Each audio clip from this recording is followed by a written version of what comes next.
Irmãos, boa noite. Vamos orar, vamos agradecer o dia de hoje, para a gente começar a penúltima aula então desses encontros maravilhosos, desse momento de crescimento, de reflexão, né, de nós pensarmos um pouco a nossa vida, pensarmos um pouco essa questão da vida abundante. Vamos orar, mesmo assentados, vamos agradecer. Deus nos deu uma semana, deu um dia, nos permitiu estar aqui, nos deu forças para cumprir as nossas responsabilidades. Tudo isso é motivo de gratidão. Pai querido, obrigado, Senhor, porque o Senhor tem abençoado a nossa jornada até aqui, Pai querido. Seja nas leituras pessoais, coletivas, seja nas orações, seja trocando percepções, conhecimento, seja compartilhando testemunho daquilo que o Senhor tem colocado no nosso coração, daquilo que o Senhor tem feito em nós. Nós te glorificamos porque estamos crescendo, Senhor, crescendo espiritualmente, crescendo emocionalmente, crescendo na comunhão, crescendo na unidade de propósito, e que esse crescimento, Senhor, não se delimite a 40 dias, mas que seja a nossa meta, que seja a expressão da nossa vida, uma vida que cresça, Senhor, segundo a estatura do teu filho amado Jesus. Desperta como igreja, desperta cada irmão, irmã, famílias. Ó Pai, nos levanta como esse povo, Senhor, que vai fazer toda a diferença nessa cidade, nesse bairro, na vida daqueles que estão ao nosso redor, Pai. Pai, nos abençoa nessa noite de hoje, para a gente falar um pouquinho sobre o serviço, sobre o ministério. Abre, Senhor, o nosso coração, amplia, ó Deus, as nossas percepções, Pai. Nos corrige se necessário, mas acima de tudo, o Senhor nos capacita para fazer a tua obra em nome de Jesus. Nós oramos em nome de Jesus e agradecemos em nome de Jesus. Amém. Amém. Então vamos lá.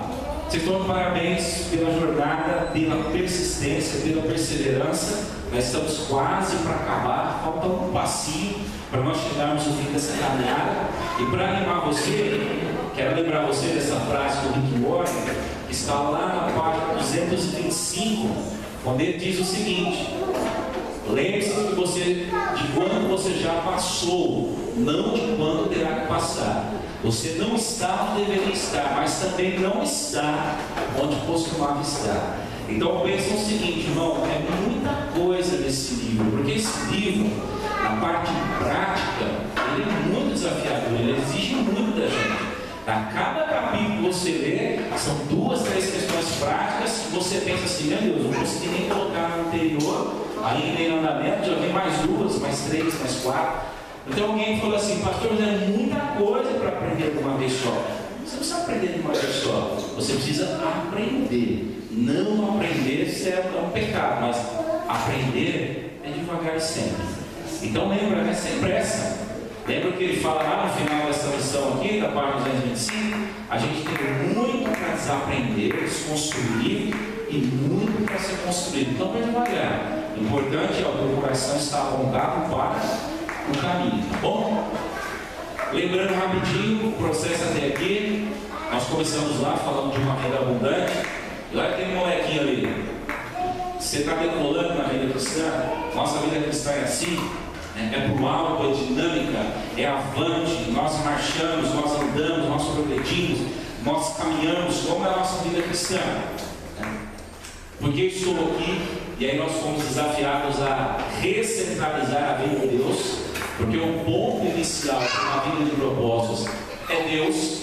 E aí nós vamos entender uma coisa: não se trata de realização pessoal, paz de espírito, felicidade, é muito maior que isso, carreira, sonhos. Se trata do que Deus quer para você. Nós aprendemos que nós somos feitos para agradar a Deus, e aí nós entendemos que o motivo maior da nossa vida é adorar. Nós adoramos a Deus quando agradamos a Deus. Aprendemos que fomos feitos para fazer parte da família de Deus. E aí, meus irmãos, a gente vai desmistificar esses crentes que têm uma mentalidade completamente errada dos chamados desigrejados. Tem muito crente assim: eu não preciso da igreja para servir, eu não preciso da igreja para aprender, eu não preciso da igreja para estar em comunhão com Deus, eu não preciso da igreja para um monte de coisa. Só de pensar que eu não preciso da igreja para já é um indício que a sua conversão está com algum problema. Porque é na igreja que Deus treina a nossa tolerância, é na igreja que Deus ensina o amor, é na comunhão. Quando eu falo igreja, eu falo na comunhão dos santos, né? É no esbarrão uns com os outros que nós modelamos o caráter, nós aprendemos a modelar o temperamento, é no relacionamento com o outro, o relacionamento com Deus se molda, toma forma. Eu não me relaciono com Deus só com Deus transcendental, eu me relaciono com Deus, me relaciono com o alto. E a gente se esbarra nesse se relacionar. E é aqui que eu vou crescendo. Então você imagina, como um crente cresce isolado do resto do rebanho? Ele diz ser paciente, porque ele não é confrontado por ninguém. Ele diz ser misericordioso, mas nunca exerce misericórdia com ninguém. Ele diz ser generoso, mas nunca exerce a generosidade com ninguém. E aí a gente vem no isolamento, ele é um sinal de morte espiritual. Não dá para cumprir o propósito de Deus sozinho.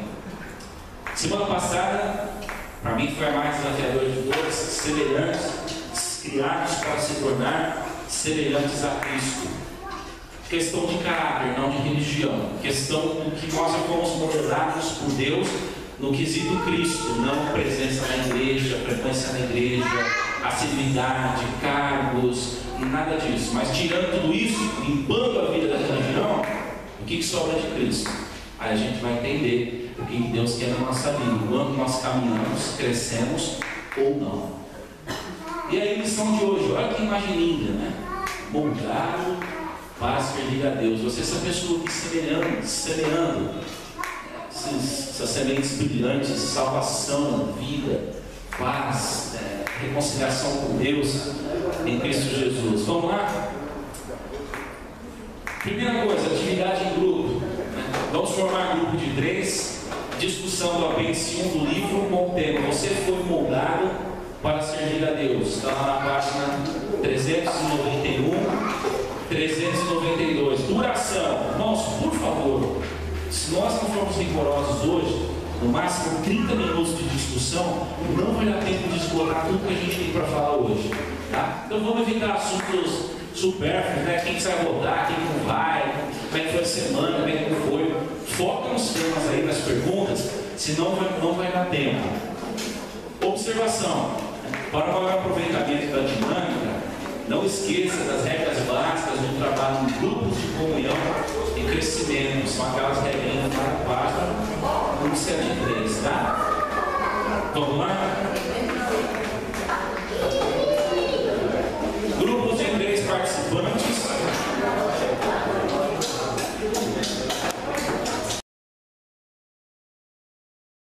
Essas discussões muito profundas para a gente esgotar em meia hora aqui. Meia hora é muito rápido aqui para a gente falar sobre isso. Mas vamos lá.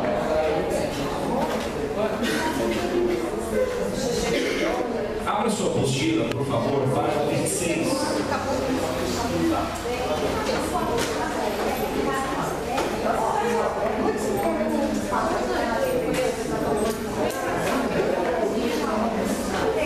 Nosso domingo nós vamos ter aula na escola dominical normalmente, tá?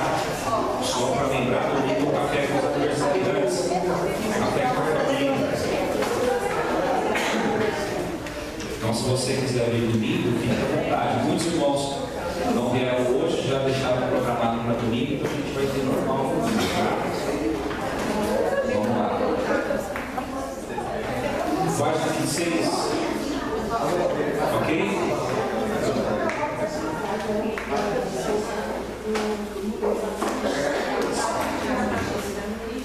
Moldado para servir a Deus. Há um tempo atrás, uns 2 anos atrás mais ou menos, eu tive contato com esse material de um pastor chamado Ricardo Agreste. O Ricardo Agreste, ele é um dos pastores e encabeçadores do movimento do CTPI, o Centro de Treinamento, Implantação e Revitalização de Igreja da Presbiteriana no Brasil.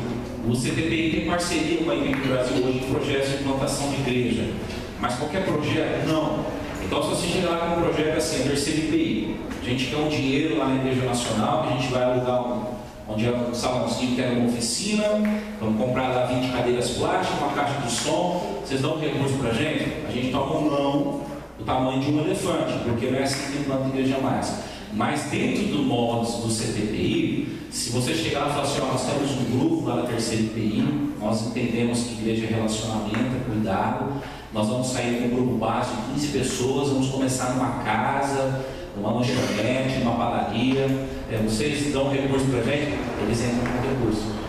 E o Ricardo Agreste faz parte disso, há uma parceria com a Igreja do Brasil em muitos presbitérios onde se planta a igreja dessa forma. Então, o pastor fantástico, ele escreve esse livrinho aqui, que eu desafio você a ler também, se você tiver curiosidade, a pensar um pouco em igreja missional. Ele vai trabalhar algumas coisas nessa igreja, que é um gancho para a gente começar a refletir um pouco o assunto de hoje. Ele vai trabalhar um conceito que ele vai chamar de igreja hospital, ou igreja casa de repouso. Eu já expliquei isso aqui na IBD muitas vezes, talvez você não viu, depois a gente pode voltar a essa aula especificamente. Mas basicamente, o que ele quer dizer com isso? Olha só, essa igreja que ele vai chamar de igreja casa de repouso, igreja hospital, ele vai falar assim, a base da qual esse modelo é constituído é a tradição religiosa dada pelos membros. Boa parte da estrutura desenvolvida, os valores orientados, estão relacionados à forma como as coisas vinham sendo feitas pelas gerações anteriores. Olha que interessante. Palavras fundamentais desse modelo: manutenção e bem-estar.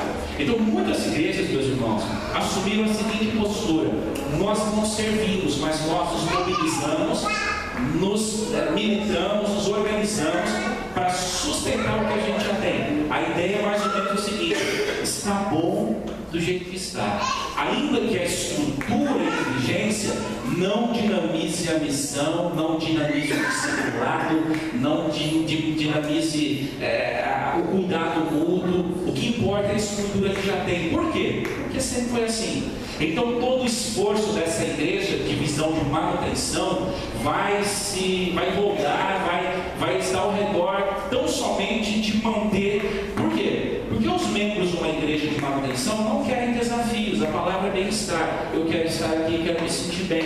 Na visão de manutenção, eu não quero ser desafiado. Eu não quero saber de mídia. Eu não quero saber de me doar. Eu não quero saber de me comprometer. Eu quero que as estruturas que existem sejam mantidas para que eu venha na igreja, ouça um bom sermão, ouça um bom louvor, ouça boas orações, frequente um bom ambiente. É isso que eu quero. Eu quero um lugar para me sentir bem. E a palavra de ordem é bem-estar. Ninguém muda nada. E qualquer tipo de mudança, quando a visão é manutenção, é visto com desconfiança. Opa, peraí, quem cada outro pensa que é para falar que a gente tem que mudar alguma coisa? Não. Mas 200 anos que é assim, está indo muito bem assim. Olha aqui, olha lá o irmão Joaquimzinho, tem 200 anos na igreja, que isso? E está aqui até hoje. Mas não tem novas conversões, não tem novas adesões, crescimento é batismo de filho de crente, 80% não voltam para a igreja, porque a gente não sabe discipular direito.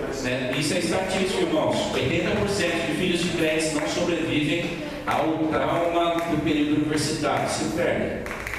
Vão para as outras da vida, chega lá, não aguenta, não tem argumentos para bater de frente, se perde. Aí volta para a igreja, não sabe qual é o seu lugar na igreja, e fica flutuando.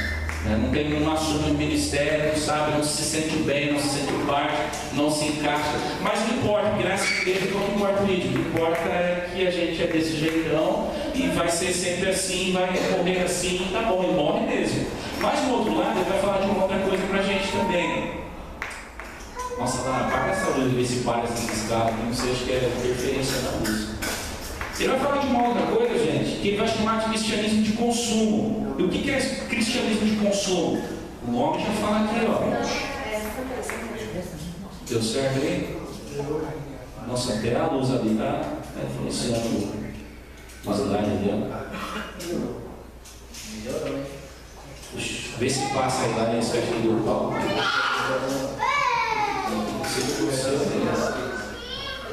Volta lá, por favor.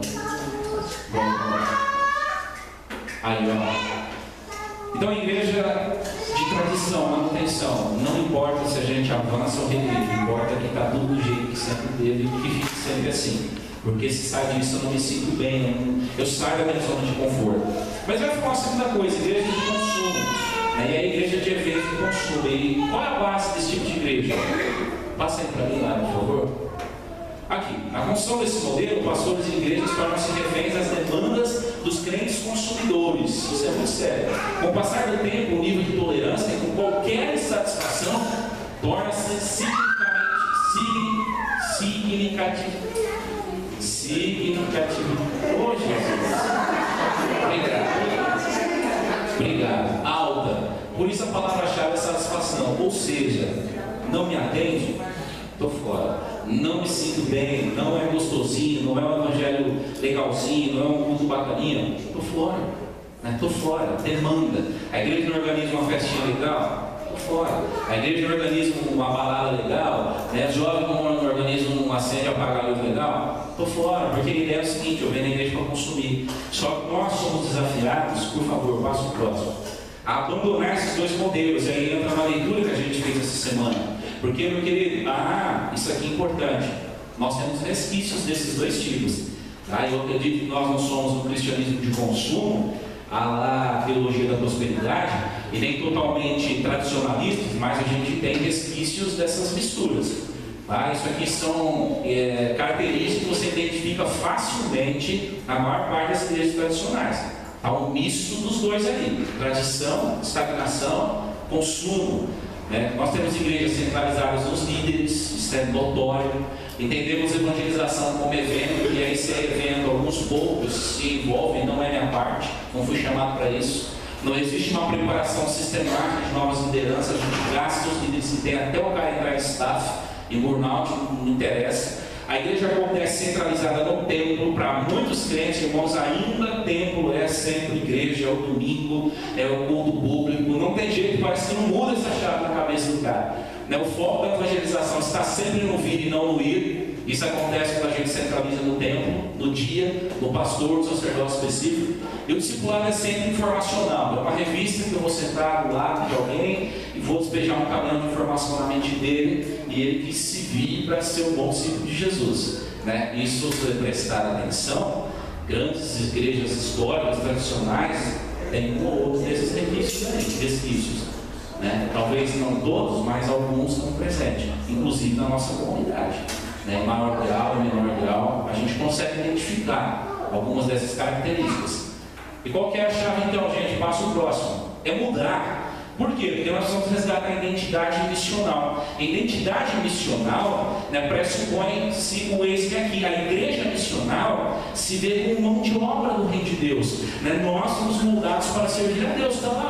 A igreja é lugar de discípulos, não de consumidores. Isso requer desapego, isso requer renúncia, isso requer compromisso, isso requer disponibilidade de tempo, isso é projeto de vida, isso é serviço, isso é ministério. E todas as leituras da semana giram em torno disso. De nós mudarmos essa chave, entender que nós não podemos ser só tradição e nem só eventos e consumos, mas mudar essa chavinha para cá. Entender que ser igreja missional é a igreja onde cada crente exerce o seu ministério. É entender que exercer ministério pressupõe compromisso.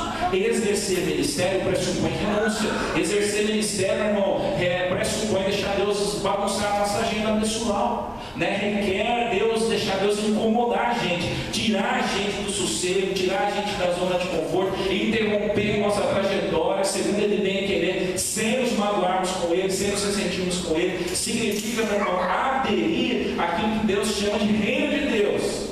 Isso é muito sério, porque a gente pode passar a vida inteira na igreja e não exercer ministério nenhum. Talvez pior ainda, ministério sempre é o do outro. O pastor tem ministério, o Valdo tem ministério, é liderado, o Fábio Luiz, o diaconato, o Fábio que toca na igreja, o presbítero que toca. Ministério é o serviço cristão. E aí passa o próximo lá. Que lição maravilhosa! Você foi moldado para servir a Deus. Para que você foi posto no mundo, irmão. Começa assim a nossa lição da apostila, página 26 do primeiro capítulo, no primeiro parágrafo, perdão. Para que você foi posto no mundo? É uma pergunta que nós vamos nos fazer. Para consumir recursos, ocupar espaço, respirar, comer, exaurir os recursos naturais da terra. Para que você foi colocado no mundo? E a Bíblia vai dizer para você que Deus criou você para que você fizesse a diferença. Você está no mundo não só para consumir, mas para acrescentar algo, meu irmão. E olha que coisa interessante. Aqui, ó, você não foi criado apenas para consumir recursos lá no planeta Terra, sumindo dentro do lugar de compra, né? Mas você, cristão, foi chamado para fazer a diferença, a total e absoluta diferença. E aí nós precisamos resgatar algumas certezas. Efésios 2,10 vai dizer o seguinte: o chamado de salvação também é o chamado para o serviço. Se você foi chamado em Cristo, pressupõe-se que você foi chamado para a prática das boas obras. Quem está com a Bíblia aí na versão revista atualizada? Por favor, vamos lá em Efésios 2,10. Se você trouxe, lembrou, eu não falei que era para trazer, né? Mas se você trouxe, se antecipou, por favor. Essa versão aqui, se eu não me engano, é NVI. Fala assim: ele nos criou para que fizéssemos as boas obras que ele já havia preparado para nós. Meu irmão, você foi criado para a prática das boas obras. Você foi criado para fazer, para o negócio acontecer. Alguém achou aí a revista atualizada? Fique em pé, ele é fortão para a gente. Efésios 2,10. Pois somos feitura dele, criados em Cristo Jesus para boas obras, as quais Deus de antemão preparou para que andássemos nelas. Olha só, fomos feituras dele, ou seja, você é semelhante a Cristo. Tema da lição passada, para quê? Para ficar na igreja tirando o pó do banco? Para a prática do que, Larissa? Das boas obras. Olha só, isso implica em algo extraordinário, gente. O chamado para a salvação é o mesmo chamado para servir. Ambos são o mesmo chamado. Independente do seu emprego, carreira, você é chamado para ser um cristão em tempo integral. E olha isso aqui: um cristão não serve é uma contradição. Se nós não servimos, nós não somos cristãos. E aí entra aquele ditado popular famosíssimo, né?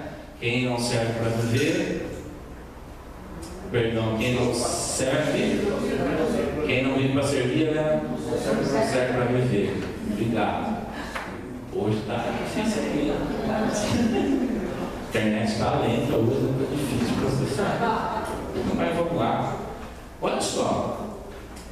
Servir não é opção, é a essência da vida. Olha na sua apostila, por favor.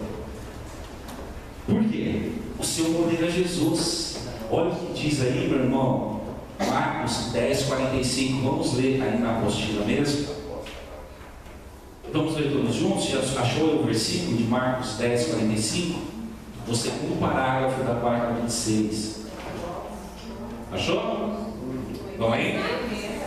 Pois nem mesmo o Filho do Homem veio para ser servido, mas para servir e dar a sua vida em resgate por muitos. Após lavar os pés dos discípulos, eles também lhes disse, vamos ler também João 13:16.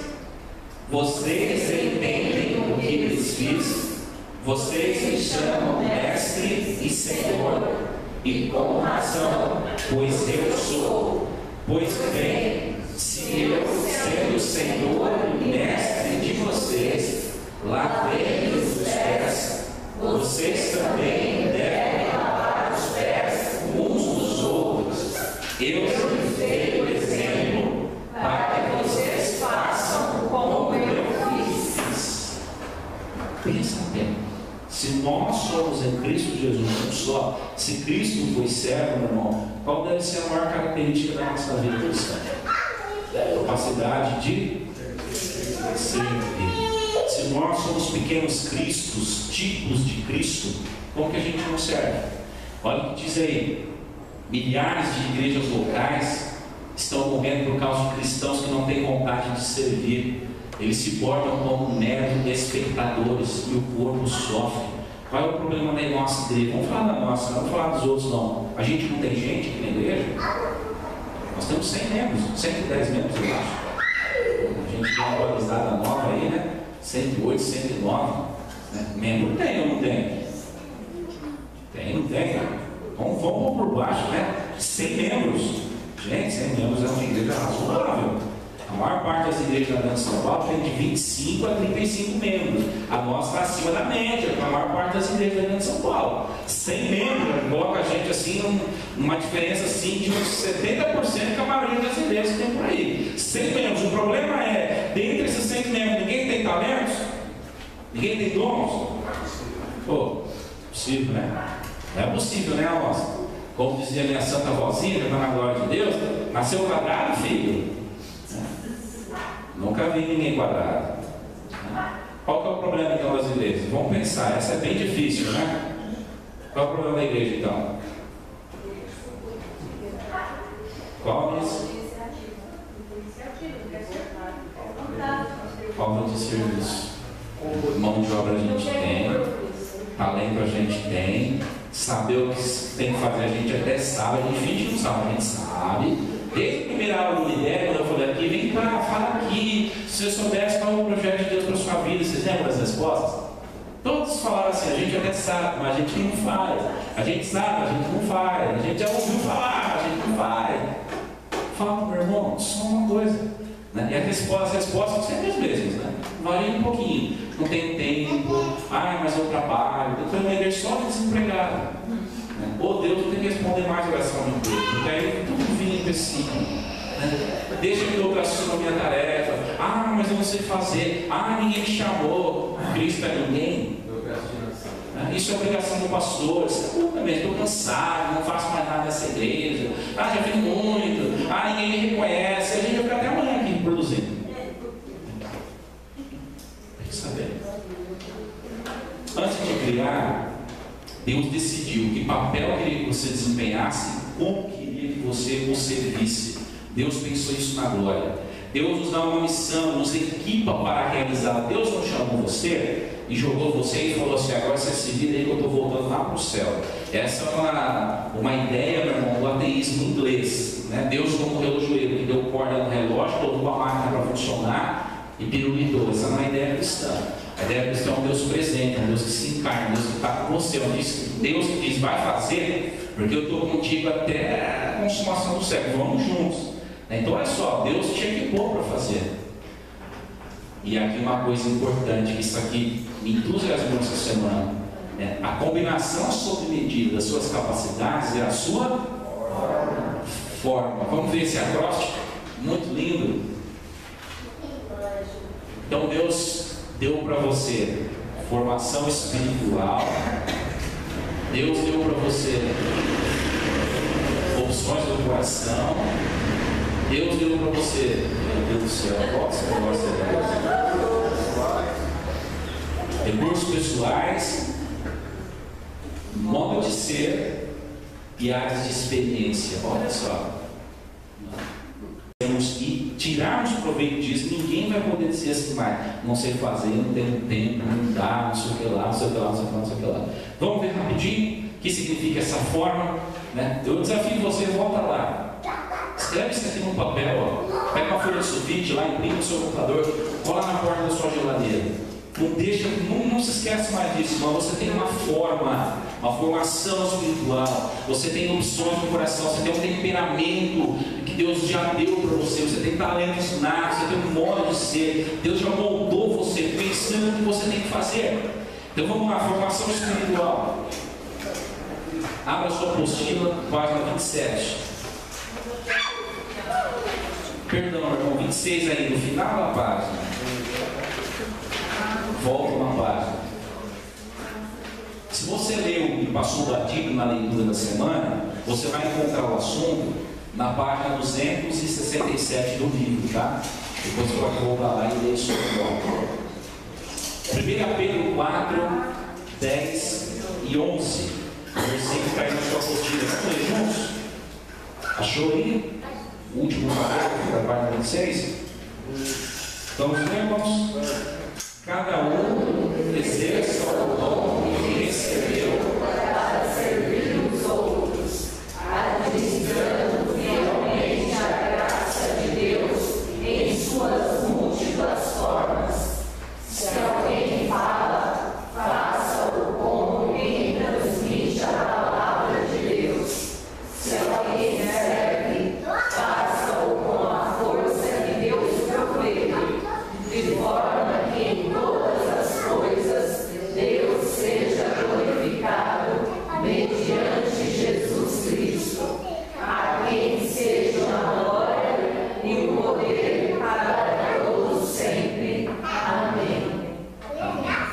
Então, olha só, quando ele está falando de formação espiritual, ele está falando dos dons que Deus já deu para você. Então, se alegra, porque todo crente, olha, está escrito lá, cada crente recebeu pelo menos quantos dons, Davi? Quantos? Ou lembra da parábola do homem que tinha que granjear os talentos? Um recebeu 5, outro 3, outro 2. O que recebeu menos, recebeu quantos?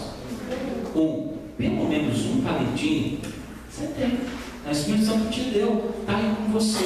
É inato, não o dom talvez você queira ter, mas é o dom que você precisa para ser bênção onde você está. Os dons, meu irmão, são dados para servir a outros e não para benefício próprio, são variados. Por quê? O dom que Deus deu para Gabi, Deus não vai dar para mim, provavelmente. Por quê? Que graça teria se a Gabriela tivesse todos os dons? Ela não precisava do próprio mais, não precisava da Daí, ela sozinha se bastava. Falar em dom, sozinho se bastava. Lembrei do Felipe domingo lá naquele pós-lúdio, né? Falei para ele, você se bastou, né? Foi orquestra de um homem só tocando domingo, né? Colocou para tocar a música, tocou outro em cima, solou, né? Fez de tudo, né? E você se basta. Já pensou isso? Se a Helena tivesse todos os dons, soubesse cantar, soubesse pregar, tivesse o dom da misericórdia, o dom da misericórdia o testemunho dela é nato que ela tem. Mas se ela soubesse fazer tudo na igreja, não precisa de ninguém mais, a Helena se basta. Mas não é um propósito, meu irmão. Cada um tem um dom e nós os completamos. Quando eu coloco o meu dom à disposição, eu abençoo a vida da Rebeca. Quando a Rebeca coloca os dons dela à disposição, ela abençoa a minha vida. Quando eu sou omisso nos meus dons, eu prejudico o crescimento dela. Quando ela é omissa nos dons dela, ela prejudica o meu crescimento. Quando você é omisso nos seus dons, você prejudica o corpo da qual você faz parte. Porque, meu irmão, nós crescemos mutuamente no poder e nos dons do Espírito Santo. Devem ser usados na medida que Deus dá. Cada um tem um. Não precisa ter o do outro. O que deu para você, o que Deus deu para você, é o que Ele sabe que você pode administrar. São para glorificar a Deus e edificar a igreja. Romanos 12, 6 a 8. Alguém pode fazer essa leitura para nós? 1 Coríntios 12, 7 a 11. O segundo irmão, por favor, abra lá esse texto.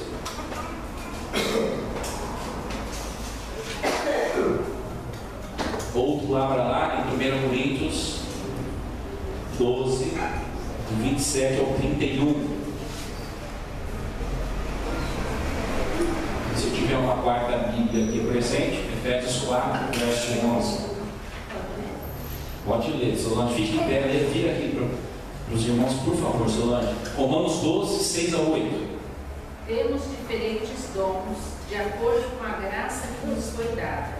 Se alguém tem o dom de profetizar, use-o na proporção da sua fé. Se o seu dom é servir, sirva. Se é ensinar, ensine. Se é dar ânimo, que assim faça. Se é contribuir, que contribua generosamente. Se é exercer liderança, que exerça com zelo. Se é mostrar misericórdia, que o faça com alegria. 1 Coríntios 12, de 7 a 11. A cada um, porém, é dada a manifestação do Espírito.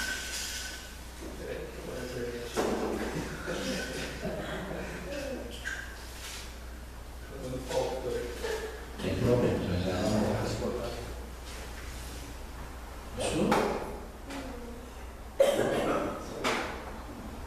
Então vai, Solange, por favor, faz às vezes aí quando volta à internet. A cada um, porém, é dada a manifestação do Espírito, visando o bem comum. Pelo Espírito, a um é dada a palavra de sabedoria, a outro, pelo mesmo Espírito, a palavra de conhecimento, a outro, fé, pelo mesmo Espírito, a outro, dons de curar, pelo único Espírito, a outro, poder para operar milagres, a outro, profecia, a outro, discernimento de espíritos, a outro, variedade de línguas, e ainda a outro, interpretação de línguas. Todas essas coisas, porém, são realizadas pelo mesmo e único Espírito, e ele as distribui individualmente a 27 ao 31, Solange. Mesmo capítulo.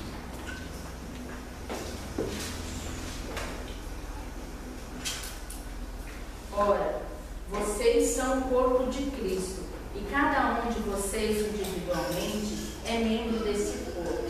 Assim, na igreja, Deus estabeleceu primeiramente apóstolos, em segundo lugar profetas, em terceiro lugar mestres, depois os que realizam milagres, os que têm dom de curar, os que têm dom de prestar ajuda, os que têm dons de administração e os que falam diversas línguas. São todos apóstolos? São todos profetas? São todos mestres? Têm todos o dom de realizar milagres? Têm todos os dons de curar? Falam todos em línguas? Todos interpretam? Entretanto, busquem com dedicação os melhores todos. Efésios 4:11, o seu Daniel vai ler para a gente. Ele mesmo concedeu uns para apóstolos, outros para profetas, outros para evangelistas e outros para pastores e mestres. Então, olha só. Essa semana a Larissa tem conversado muito assim comigo, amor. Cada vez que eu li isso aqui, eu fico mais incomodado ainda. Mas eu não sei o que eu vou fazer para colocar isso aqui em prática. Primeiro passo: identifique o seu dom. Qual é o seu dom? É ensinar, é exercer misericórdia, é orar por quem está doente, é visitar os idosos, não sei, né? E como você vai descobrir isso? Nós só descobrimos nossos dons servindo. Se você não servir, você vai descobrir nunca. Paradinho no banco, olhando a igreja definhada, sem servir, não vai descobrir nunca. Deixa eu falar uma coisa para você. Em 4 anos de pastoral, 4 anos de seminário, meu maior medo quando eu terminasse o seminário não era que eu concluir o seminário, porque ler livro é fácil, você está lá, lê, estuda. Quem gosta de humanas, eu não gosto de nada de exatas, dá até pesadelo, mas humanas é linear. Mandar ler um livro desse tamanho, para mim é moleza, está lido, em 15 dias está pronto, está lá o resumo, está lá o fichamento. Meu medo era não saber pregar na igreja. Por quê? Em 4 anos de ministério, meu pastor deu 2 oportunidades na igreja. 2. Ele era extremamente ciumento com o povo, extremamente ciumento. Nas outras oportunidades, ele sempre mandava pregar assim, no sítio, numa evangelização que tinha naquela época, com um trabalho sem terras, ia lá para o meio do sem terra, pregava para os bois, para as vacas lá no sítio. E eu pensei assim, meu Deus, né, eu não sei pregar e agora? Né, não tinha sido um pastor que não sabe pregar. Era o meu maior medo. E as 2 vezes que eu preguei na igreja, preguei extremamente mal, não pode nem chamar aquilo de pregação. Ainda bem que não tinha o Valdir da Vila para gravar. Passou, graças a Deus. Para todo mundo esquecer aquele. Irmãos, na minha licenciatura, fui lá no Booker. Olha, meu rascunho dava umas 8 páginas assim de sermão. Eu li aqui as 8 páginas todinha. Nossa, quando eu acabei aqui. Mas apanhei daqueles pastores, avaliadores lá. Mas apanhei. Graças a Deus, perguntas teológicas, eu não errei nenhuma. Isso é que salvou. Olha, a gente vê que se você estudou, aprendeu, mas você não sabe pregar. Não sabia mesmo. Quando eu voltei lá 1 ano depois, para pregar de novo, para ser ordenado, mudou. Por quê? 1 ano, treinando 4 domingos por mês. O meu pastor, que era o pastor titular da igreja, ele ia 1 vez por mês na igreja só. Uma só. Não ia mais do que isso. O culto começava às 7h30, chegava às 7h25 na igreja. Eu implorava, falei, pastor, vem mais cedo, passa o dia, tem um monte de problema, não sei o que fazer. Se vira. Aí tive que me virar. Só aprendi de jeito.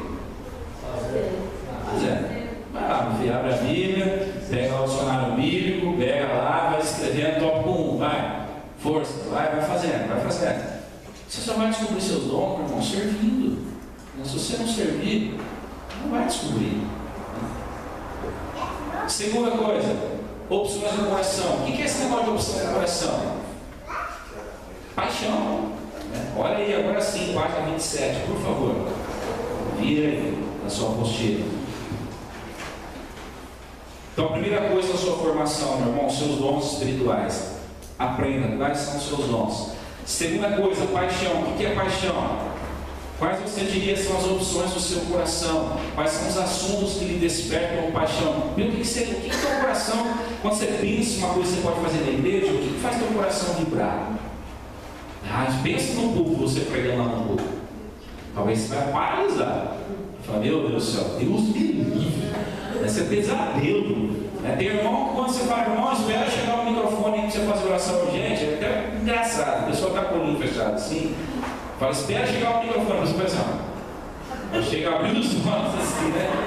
A possibilidade de falar e a voz ser projetada no outro causa pânico, desconforto. Isso não é o seu coração. Talvez, então, olha só, descubra o que é isso. Olha só, Deus concedeu a cada um de nós um compasso emocional único. Tem um negócio que faz teu sangue ferver, é seu. Deus colocou em você, que dispara quando pensamos em assuntos, atividades ou circunstâncias que nos interessam. São pistas sobre onde deveríamos estar servindo. Não ignore seus interesses. Tente descobrir como podem ser usados para a glória de Deus. Então eu vou dar um outro exemplo. O Fabião está ali no fundo, ó.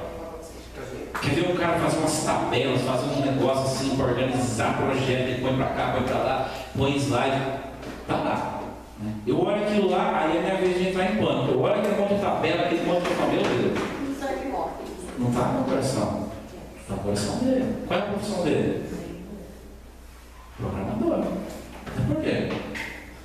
Ele olha aqueles dados e na mente que Deus deu para ele, aquilo faz sentido, né?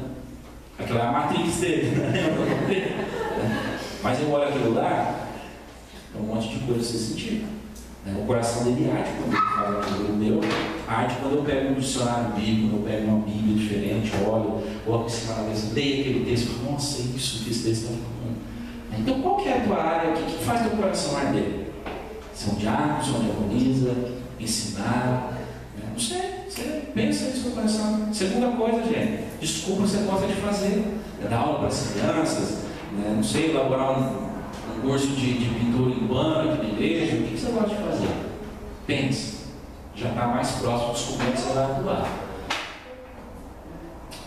Quem faz com o coração, faz com entusiasmo e eficiência. Um sinal de que você está no ministério errado. Ausências prolongadas, falta de eficiência, falta de entusiasmo, tem que ficar chamando, tem que ficar implorando, tem que ficar, ai, pelo amor de Deus, você vem, ai, você faz, ai, meu Deus do céu, dá para você vir, ai, se não tiver nada mais importante lá, pode ser lá em Marte, se junta já com o Saturno que você vem. Sinal, você está no ministério errado, ou você não está fazendo mais com o coração. Perdeu eficiência, entusiasmo. Então, descubra o dom, descubra o que faz seu coração mais forte. E é aí que você vai começar a atuar. E aí você vai fazer com eficiência e entusiasmo. Recursos pessoais. O que são os recursos pessoais? São os talentos com os quais você já nasceu. Sabia que Deus quer usar os seus recursos naturais, até mesmo a sua profissão, para a obra dele? Quais são esses recursos? Pensa um pouquinho. Você tem tido a oportunidade de exercitá-los na igreja ou nas células? Então olha só. Rick Warren disse uma coisa em uma leitura, que foi o dia 32, que nem talento, nem tipo de dom é desperdiçado no reino de Deus. Vou dar um exemplo. Estava conversando com o Ciro esses dias. O Ciro ama fazer o quê, irmãos? O que o Ciro mais gosta de fazer na vida dele? Fora da atenção para a Luísa. O que ele mais gosta de fazer? Videogame. Então pensa só, nós temos as quartas-feiras reunindo lá, onde estava fraco o movimento lá, onde tinha só 19 adolescentes, e mais 3 adultos. Eu não estou considerando a Gabriela e o Gustavo jovens, tá? Contando com esses, são 17, a Gabriela e o Gustavo, eu, a Débora, o Marco, e geralmente a Mari também. Né? Então nós são 18. Mais frequentando assim na igreja, tem mais uns 8 de crente solto por aí. Entende? Frequentando aí mais a escola dominical, tem mais uns 15, dá para acompanhar fácil, não dá? Eu acho que a gente junta um grupo aí de uns 30, pronto, facinho. Eu acho que sim. Imagina que eu vi um cara que ele manja tudo de videogame. E ele vai organizar um campeonato de videogame aqui na igreja. Vai pôr aqui no telão direto aqui, ó. Vai sair o som nas caixas quando você jogar lá. Vai trazer a molecada, vai organizar a tabela, vai escolher o jogo. Não é uma forma de servir de Deus? A Neide sabe fazer o quê? Diga-se muito bem. Boa. Tem gente que sabe fritar um bolinho de chuva. Tem gente que sabe fritar um bolinho de chuva. O que a gente vai fazer? Vai fazer uma reunião aqui em sábado à tarde, vai ensinar o melhor a fritar bolinho de chuva. Você já tem esse dom. Você já tem esse dom. Você está entendendo como é fácil o serviço? Não serve porque não quer. Quantos advogados tem na igreja? Contei por cima ali agora há pouco. Ó, Rebeca. Vamos dar ordem dos mais bonitos para os mais feios. Rebeca. Marques. João. Saladeira, né? Natan. Zelita. Tadinha Zelita. Não, põe a Zelita. Curso plural, sim. A senhora também? Olha, Lúcia, 6, Diane, 7. Quem? Você também linda? 8. Quem mais? Você também linda? Gente do céu! 8, 9. Então pensa o seguinte: a gente vai fazer a cada 2 meses uma consultoria de graça para os membros da igreja e para os amigos e familiares dos membros da igreja. A gente vai montar algumas cabines, vai colocar umas mesinhas e a gente vai dar assessoria. Você já tem, você já sabe fazer. É só quem tem a carteira do AB, né? Por isso que a gente seria uma assessoria, né? Já pensou? Você está entendendo o que eu quero dizer? Você já tem talentos e dons que está dentro de você. Olha só, Denilson gosta de bola. Pode pegar uma escolinha de futebol do moleque aqui. Não pode? O Darilton Trânsito vai ensinar o quê? Vai dar aula aí para quem olha. Tem irmão na igreja que não chegou. Tem irmão na igreja, tem carteira de motorista e não dirige. De repente o Darilton vai fazer um curso aqui. E ele vai ensinar as regras básicas de trânsito. Aí você tem uma amiga medrosa que gastou 200 milhões na carta já e nunca pegou um carro que não entendeu nada ainda do CFC. Você está entendendo? A igreja pode servir de várias formas. De várias formas. Então descentraliza tudo. Não depende do pastor servir, depende do presbítero servir, depende de você. Com o seu dom, forma, dom. Faz teu coração bater e o seu talento pessoal, você já tem. Porque ali tudo tem relacionamento, Tudo tem relacionamento. Você imagina um negócio desse? Imagina. Você imagina, a gente está falando da Assembleia de Membros, né? 100 membros. Se cada um falar assim, não, esse negócio é verdadeiro, eu vou participar. Somente 100 membros trabalhando, servindo, cada um na sua área, com o coração conservando os talentos. Em 5 anos tinha que derrubar esse tempo para fazer outro, porque não está deixando. Tudo se resume à questão do serviço. Vamos lá. O Senhor tem um lugar na igreja onde a sua habilidade pode se distinguir e você pode fazer a diferença. Cabe a você achar esse lugar. Onde é que é isso? Vai fazer o que você sabe fazer. Não sabe pregar? Você não vai pregar. Não sabe dar aula para criança? Então não se mete que as crianças te viram uma vez lá. Você sabe fazer outra coisa? O que você sabe fazer? Algo que você sabe fazer, não tenho certeza. Nem que for ficar parado no lugar orando. Intercessão, então você vai orar. Passou, você abençoa. Deus abençoa, converte, transforma. Você já reparou que, não sei se você concorda comigo, eu fico tão chateado quando eu chego aqui no domingo e vejo a igreja meia boca, o portão aberto lá. Que se eu sou um visitante ou passo e o lugar está meia boca, eu penso assim, é para entrar ou não é? O culto está começando ou está acabando? Sou bem-vindo ou não sou? Não tem ninguém que pode chegar às 6h30 e falar assim, eu vou cuidar desse abençoado desse corpo. Todo mundo passar aqui, eu vou dar um abraço, vou dar um beijo e falar, seja bem-vindo, hoje Deus vai falar com você. Você precisa de cargo para isso? Tem barulho, tá? Os detalhes estão aqui. Acabou o cara no lugar lá. Você vai pôr água lá, mas de repente ele está passando café, você não pode pegar o galão de água do lado. Gente, não falta coisa para fazer. Sabe quem doa a boletim de domingo? O desespero total. Os 40 segundos lá. O Walter. Se eu falei, o Walter não veio, eu falei, não vou cobrar. Não distribuiu o boletim. Isso é um absurdo. Então, olha só, são coisas pequenas é que vão desenvolvendo para as coisas grandes. E se a gente não se atenta nas pequenas, quem dirá nas grandes? Aí vieram falar assim, tem boletim? Eu falei, não sei. É desaforo. Pensa só. Tem pouquinho que chega fazendo pastor para essa boletim. Ou melhor, você viu que o nosso boletim é feinho? Gente, todo mundo sabe mexer no computador aqui. Não é possível que meu irmão se ele falar, pastor, eu vou elaborar um boletim hoje nessa igreja. Dá o layout aí que eu vou fazer. Não é possível. Vendo aquele banner que está lá no fundo, lá do IDEC? Larissa nunca fez. Eu falei, Larissa, nós vamos fazer um banner, você vai fazer, filha. Não, você vai fazer, o pastor está pedindo. Porque se é uma lei, não faz.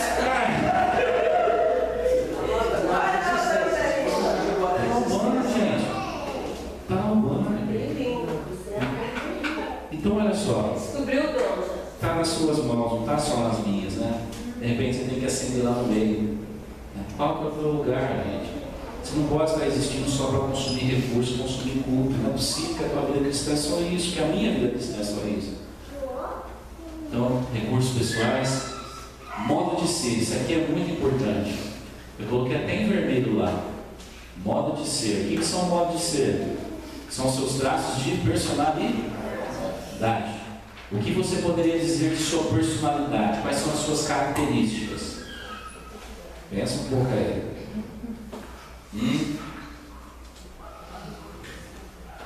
Então pensa a Gabi sendo professor dos moleques lá embaixo. Menino, se assente. Uma vez. Menino, se assente 2 vezes.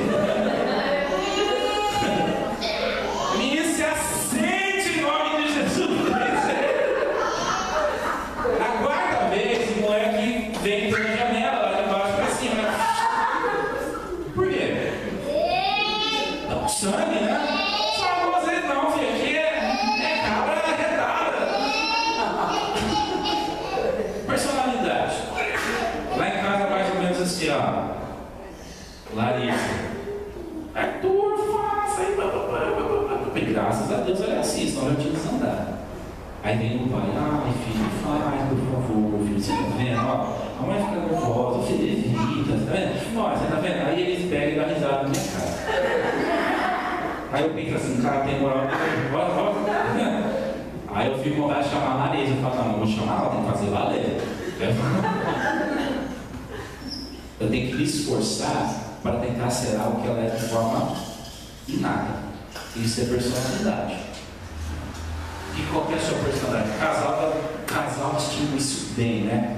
No casal a gente vê isso com muita facilidade. Eu vejo aqui um outro casal, Fábio e Flávia. Hoje é o dia do Fábio de novo. Né? Então a Flavinha está aqui conversando aqui. E o Fábio está indo embora no carro.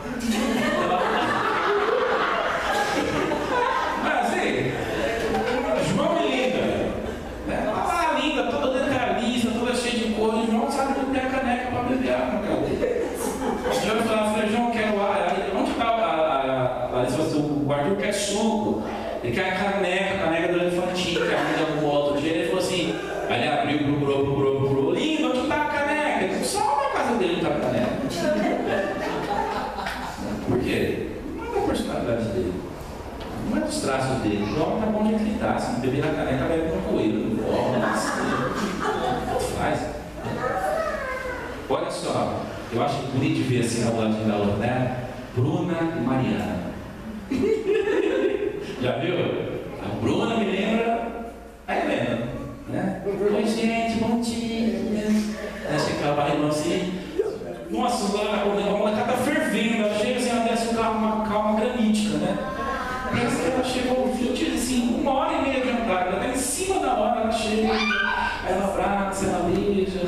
E a Mariana? Já deu pra entender, já chega, né, Mari? Descubra quais são os traços da sua personalidade. Tem muito material para isso. Porque senão você vai servir no ministério errado. Né? Volta o último que pulou, por favor, volta aí. Quais são as suas características? E o último do fórum, acho que falta um slide ali. É o quê? Área de experiência. Área de experiência, obrigado. Alguém tem que estar atento, né? São treinamentos de Deus para nos capacitar a ministrar a outros. Quais são as suas experiências? Aquilo que a vida já trouxe para você. Você é o que você é, porque Deus mudou o seu caráter, com a dor, com a angústia, com a felicidade, com a derrota, com a vitória. Do jeitinho que você é, Deus quer uma pessoa como você para ministrar sobre outros como você. Então, meu irmão, não tem sofrimento perdido, não tem experiência perdida. Deus trabalha em cada acontecimento preparando você para você encontrar com o outro e ministrar sobre a vida de outro. Pastor, mas naquela coisa pior que aconteceu comigo, aquela coisa pior que aconteceu com você. Porque lá Deus te aprisionou, lá Deus te amadureceu, lá Deus te fez chegar mais perto dele. Naquela vitória, naquele deserto, quais são as suas experiências de vida? De repente, para ajudar o seu Daniel, eu não tenho as experiências necessárias, mas o Alonso tem, porque ele tem mais sabedoria de vida do que eu, infinitamente mais. De repente, para ajudar o Denilson, minha sabedoria não basta, mas a do seu Benedito basta, porque o seu Benedito já viveu coisas que eu nem sonho que pode acontecer. Já correu a carreira, um bom trecho, mas sabe, então está entendendo? As suas experiências ajudam. Então, quais são as suas experiências de vida? Deus colocou tudo isso e deu forma para você. Pastor, não está escrito isso. Está na missão da leitura dessa semana, tá? Se você quiser entender melhor essa questão da forma, qual que é? Eu acho que sim, a leitura do 34. Página 274 do livro. 33 a 34 é como certo? servir, né? Ah, tá lá as experiências, ó. Podem ser familiares, podem ser educacionais, espirituais, ministeriais, podem ser experiências árduas. Quais foram as experiências de vida mais fortes que você teve? Você acredita que Deus possa usar isso para a sua obra? Eu creio que sim. Nas maiores dificuldades. E aí, para a gente concluir, Jesus aponta as características dos servos de Deus. Quais são elas? Servo de Deus é aquele que, página 29, abre aí a sua apostila.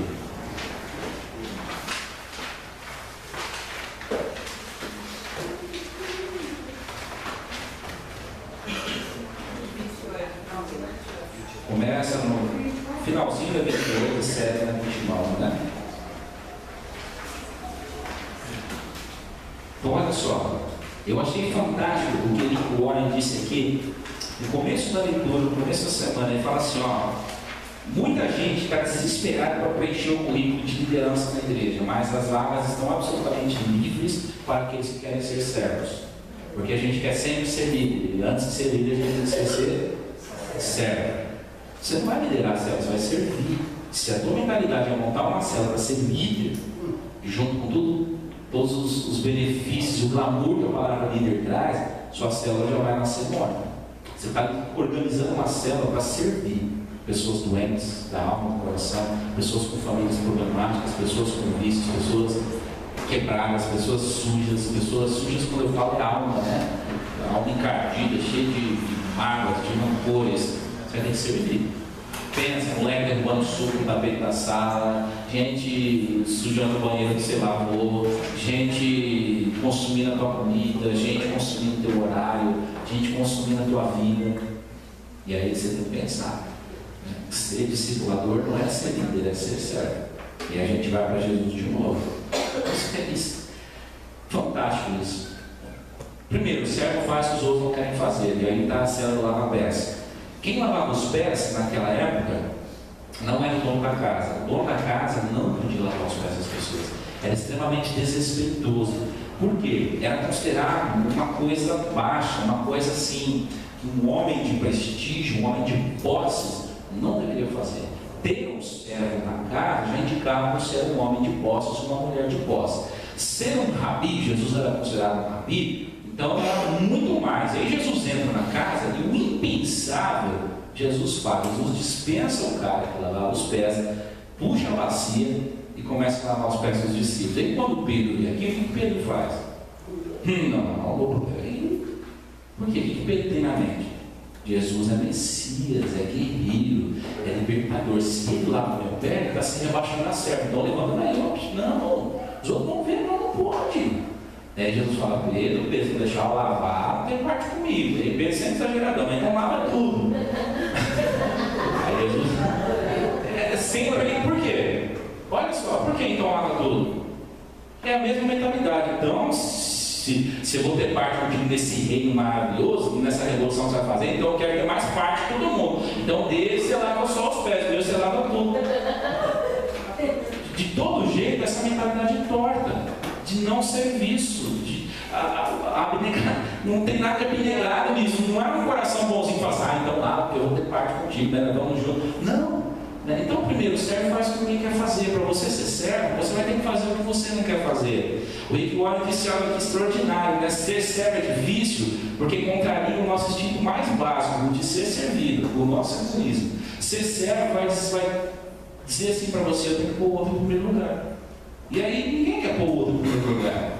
A gente quer benefício, a gente não quer altruísmo. Pensa um pouquinho. Está atento às necessidades. O servo ele olha e vê, a gente vai falar para ele. É interessante que isso na igreja eu tenho percebido assim: se a gente não fala, não acontece. Não precisa falar. Eu acabei de dizer agora há pouco. Ninguém está vendo que é portão fechado, ninguém está vendo que ninguém está aqui após o pastor desse boletim. Ninguém está vendo que a igreja está precisando de gente para tocar, cantar. Ninguém está vendo que está precisando de ajuda no diaconal. Ninguém está vendo que precisa de ajuda lá para os adolescentes. Todo mundo está vendo. Mas a gente não está atento. Estamos atentos às necessidades? O servo está atento às necessidades. Tem o serviço como prioridade. Coisa fantástica que ele disse aqui essa semana, né? Ele vai dizer o seguinte: milhares e milhares de igrejas sofrem todas as semanas porque os servos, ele coloca entre parênteses, não comparecem. E a igreja tem que improvisar, tem que impor, contar com essa pessoa que não veio, trocou, deu olhando sinal de fumaça. Mais uma igreja, mais uma vez, teve que fazer de improviso, fazer de deu. Por quê? Prioridade. Qual é a prioridade? Onde a agenda está definida? Se o reino não é prioridade, servir não vai ser prioridade. Se o ministério, pelo ministério, for prioridade, servir também não vai ser prioridade. Se o reino é prioridade, servir é prioridade. Servos não se importam em se humilhar, faz o que fazer. Qual que é o meu ministério? É catar pior na cabeça desses meninos aí? Então vamos catar pior na cabeça desses meninos, feliz da vida, não tem problema. Vamos lá. Lembra de Jesus? Assumiu forma de servo, se humilhou, assumiu forma de servo, se humilhando, morrendo em morte de cruz. Cristo se humilhou, irmãos, e nós vamos ser exaltados? Acho que não. Não se preocupe em ser o maior. Fantasia do um sem o outro. Lembra desse sermão preguei uma vez? Pedro e Tiago, né? Chegam lá, pegam a mão deles, falam: mãe, vai lá e pega um negócio para Jesus. Fala para ele que a gente quer sentar com a direita e uma à esquerda quando ele estiver no reino dele, ele vê na glória dele. E a coitada da mãe vai lá, né? Olha, Jesus, pediu um favor para os meninos. Aí os meninos são gente boa e eles querem ficar uma à direita e uma à esquerda. Lembra desse texto? Aí Jesus vai lá e fala: vocês não sabem de nada, não sei. Mas vocês podem beber o cálice por dele? Podemos. E aí Jesus fala para vocês vão beber, mas não vão sentar nem à direita, nem à esquerda. Os dois apóstolos morreram martirizados, mas não vão sentar nem à direita, nem à esquerda. Porque eles vão ensinar que o maior é aquele que serve. Então você quer grandeza? Tem consciência de quem é. E por isso serve, sabe para que foi chamado, sabe que se encontra no serviço cristão. É a última característica lá. Age com altruísmo. A base do serviço é o amor de Cristo, o amor abnegado, altruísta de Cristo Jesus. Chegou? Muito bom. Olha na sua apostila, na página 30.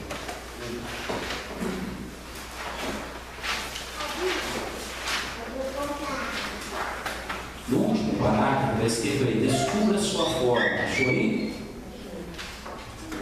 Então isso é um exercício para você fazer em casa. Você vai pegar uma folha de caderno ou o seu diário espiritual e você vai fazer uma autoavaliação. Então tem alguns pontos aí, ó. Comece avaliando seus dons e habilidades. Escreve no diário espiritual. Que dons você já percebeu de Deus te deu? Eu não percebi ainda. Então você vai começar a testar. Pensar em procurar, se é procurar o seu conselho, se é procurar a liderança da igreja. Eu quero saber qual é o meu dom, eu quero ajudar. Então arrumar um lugar para você ajudar na igreja. Pode ficar tranquilo. Segundo, leve em consideração a sua personalidade. Se você puder, acho que você acha até na internet. Tem um livrinho, acho que é Bill Hybels, um negócio assim, que chama Temperamento Transformado pelo Espírito. Se você puder, ler esse livro. Descubra qual é o seu temperamento. Se é sanguíneo, se é colérico, você é emotivo, você é introspectivo. Se conheça, se desafie. Tá? Examine suas experiências e extraia lições já aprendidas. Faz uma lista. Quais foram as experiências mais dolorosas da sua vida? O que você aprendeu com elas? E lembre, né? Conhecimento não é saber que você passou uma experiência dolorosa. É o que você aprendeu e praticou a partir dessa experiência. Porque senão você vai ficar repetindo e nunca vai praticar nada a partir dela. E aí, meu irmão, aceite e desfrute a sua forma, continue desenvolvendo a sua forma, seja um servo à semelhança de Jesus. Como você pode servir no grupo pequeno e a igreja através da sua forma? Como você pode servir essa igreja através da sua forma? Pensa um pouco nisso. Tá? Responda isso no seu diário espiritual. Como você pode servir essa igreja? Mas não tem célula ainda. Mas não é só na célula. O que você pode fazer já hoje? Você pode começar a fazer no domingo que vem para servir o reino de Deus. Alguma pergunta? Então, para a semana que vem, leitura do último propósito. Você foi feito para uma missão. Próxima semana, né? Passou lá.